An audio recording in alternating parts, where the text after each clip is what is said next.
कि जिस प्रकार से इस विधानसभा चुनाव में बीजेपी को जो हार मिली है, 21 सीटों पर आप लोग सिमट कर रह गए, इसमें जेल केम और जयराम महतो का भी योगदान है क्या? कटोगे तो बटोगे, बांग्लादेशी घुसपैठ, गोगो दीदी, जितनी भी आप लोग मुद्दे लेकर आए थे उन तमाम मुद्दों को जनता ने खारिज कर दिया है। लेकिन अब जीवन में मिथिलेश ठाकुर जैसा लोग गढ़वा से कभी भी विधायक नहीं बनेंगे। लेकिन इरफान जी तो बोले कि हम महिलाओं का सम्मान करते हैं, हम अपना वोट खुद सीता भाभी को दिए हैं। वो खुद बोल रहे थे कि इंटरव्यू में। अरे वो क्या बोलते हैं नहीं बोलते हैं उनको आप इतना दिन से नहीं समझ रहे हैं। क्या बोलते हैं, अपना वोट कोई देगा किसी वही बोल रहे थे वीडियो में। सर्टिफिकेट भी जाकर के देते हैं। अभी हमारे साथ बीजेपी के कदावर नेता भानु प्रताप शाही जी हैं। भानु जी, क्या कहिएगा, आनंद प्रताप देव और ताहिर अंसारी मिल के इस बार आपको गजब रिजल्ट दे दिए हैं। देखिए, जनता का जो मैंडेट आया है उसको स्वीकार करना हम लोगों का फर्ज बनता है। और आप देख रहे हैं कि पिछला बार से लगभग 30,000 अधिक वोट मैं लाया, उसके बाद भी मैं चुनाव हारा। सारा दल, सारी पार्टियां, सारे लोग, सारे विरोधी जब इकट्ठा हो जाते हैं तो बड़े बड़े लोगों को, बड़े बड़े सुरमा को धूल चटाया जा सकता है।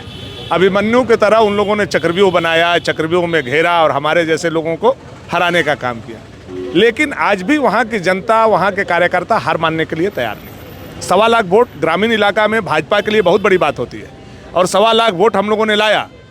और रात में अगर बीएसपी, सपा, अन्य दल के लोग रातों रात अगर नहीं मिले हुए होते तो परिणाम उल्टा था हमारे पक्ष में। खरौंदी और केतार प्रखंड की बात करें तो उधर आपको इस बार कम वोट मिला, जिस प्रकार से 2019 में मिला था, 14 में मिला था। ये सारे प्रत्याशी वहीं के थे। बीएसपी का प्रत्याशी हमारे यहाँ के थे, समाजवादी पार्टी के प्रत्याशी हमारे यहाँ थे, एक अन्य प्रत्याशी थे वो भी हमारे यहाँ से थे। 4 प्रत्याशी थे और चारों प्रत्याशी मिथिलेश ठाकुर जी से मिल करके अपना टॉपअप को रिचार्ज उन लोगों ने करवाया एक दिन पहले और वो सारे लोग सरेंडर हो गए। टॉपअप का बैलेंस क्या था? बहुत बड़ा बैलेंस होगा, चूँकि मिथिलेश ठाकुर के पास तो घर का पैसा है नहीं, धान का पैसा है नहीं। मिथिलेश ठाकुर के पास जो पैसा था वो तो नल जल का पैसा था ना, वो तो ट्रांसफर पोस्टिंग का पैसा था, तो उनको फेंकने में भी समय नहीं लगा। तो उसका परिणाम हुआ कि हम लोग जैसे लोगों को घेर करके लोगों ने मारने का काम। अच्छा, इस बात को आप मानते हैं कि जो है आपको हराने में मिथिलेश ठाकुर जी का बहुत बड़ा योगदान है? अब इसमें कहने की कोई बात रह गई है? सरकारी मिशनरी, मिथिलेश ठाकुर का पैसा, हेमंत सोरेन जी का सहयोग से चक्रव्यूह बनाया। आपको हराने के चक्कर में खुद भी हार गए।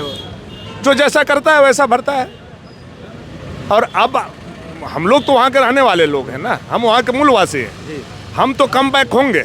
लेकिन अब जीवन में मिथिलेश ठाकुर जैसा लोग गढ़वा से कभी भी विधायक नहीं बनेंगे, इसलिए कि वहाँ मूलवासियों का स्वाभिमान जगा उठा और सारे लोगों को ये लग रहा है कि ये आकर के पूरे पलामू की राजनीति को अगर किसी ने बदलने का काम किया पैसा के दम पर तो अकेला मिथिलेश ठाकुर। याद कीजिए, इंदर सिंह नामधारी जी का समय, ददई दुबे जी का समय, चंद्रवंशी जी का समय, बहुत बड़े बड़े दिग्गज हुआ करते थे। कभी भी वहाँ पैसे की राजनीति नहीं हुई।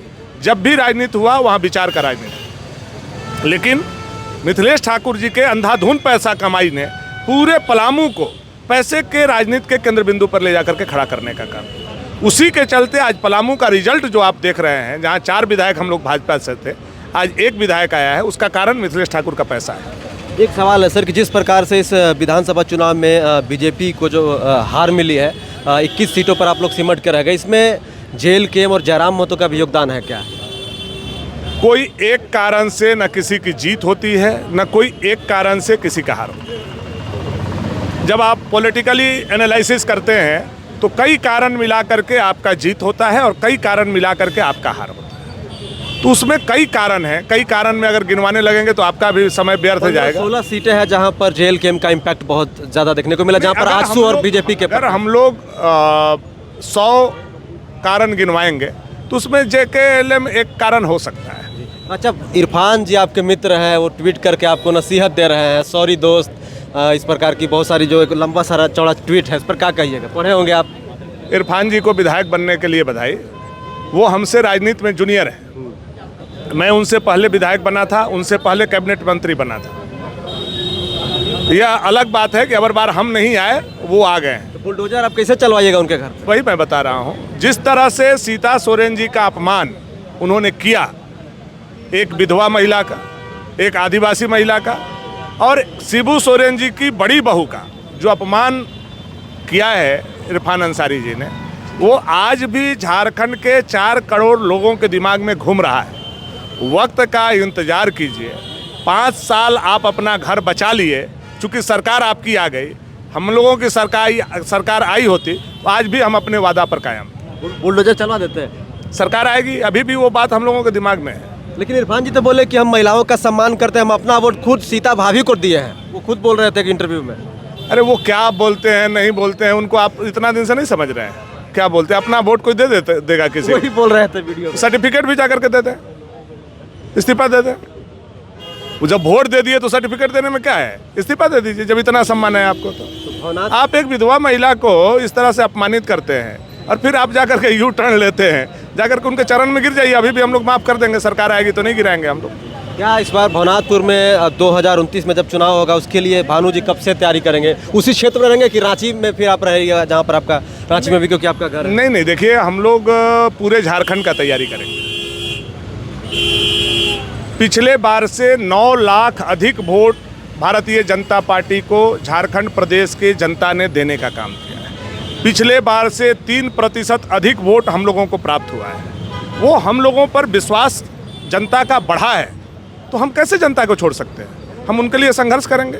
अभी सरकार का हनीमून पीरियड है, 6 महीना हम लोग हनीमून पीरियड हेमंत सोरेन जी को छोड़ दे रहे हैं। जब इनका हनीमून पीरियड खत्म होगा, जब ये व्यवहारिक और पारिवारिक जीवन में वापस आएंगे, 6 महीना बाद इनको हम लोग बजाना शुरू करेंगे। कटोगे तो बटोगे, बांग्लादेशी घुसपैठ, गोगो दीदी, जितनी भी आप लोग मुद्दे लेकर आए थे उन तमाम मुद्दों को जनता ने खारिज कर दिया है सर। ऐसा कैसे बोल सकते हैं आप? 60 लाख वोट कौन दे दिया हमको, सब खारिज कर दिया? तो सत्ता में तो नहीं ना है। सत्ता में आप कहीं वही तो मैं बोला ना, 1,25,000 वोट ला करके भानु प्रताप शाही हार जाता है।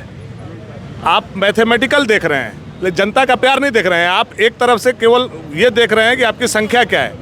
मैं ये बोल रहा हूँ कि हमारे ऊपर जनता का विश्वास झारखंड में बढ़ा है, और आप ये देख रहे हैं कि सीटों की संख्या घटी है।